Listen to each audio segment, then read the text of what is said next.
ધીરજસિંહ પોકરણગઢ અને ફણોજી ગામ તથા 4 જોજન ભૂમિમાં રાજ કરતા હતા. તેના પુત્રનું નામ રણસિંહજી હતું. રણસિંહજીના ઘરે એક પુત્રનો જન્મ થયો. તેનું નામ અજમલજી રાખવામાં આવ્યું હતું. તેઓ પુખ્ત વયના થતાં એના લગ્ન કર્યા. એમની રાણીનું નામ મીનળદે હતું. અજમલજીએ રાત દિવસ શંકર ભગવાનની પૂજામાં રહેતા. મીનળદે પણ નિત્ય નિયમ પ્રમાણે શંકરજીની પૂજા કરતા હતા. તેમને 3 પુત્રીઓ થઈ. તેનું નામ લાસા, લક્ષ્મી અને સગુણા રાખવામાં આવ્યું હતું. પરંતુ તેમને એક પુત્રની ખોટ હતી.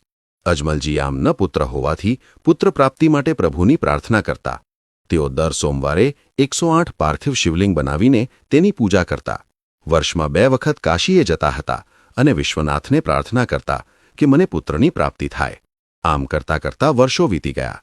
મિત્રો, તમને અમારા વિડીયો પસંદ આવતા હોય તો વિડીયોને લાઇક કરી કોમેન્ટમાં જય રામાપીર અવશ્ય લખજો અને અમારી સાથે જોડાયેલા રહો.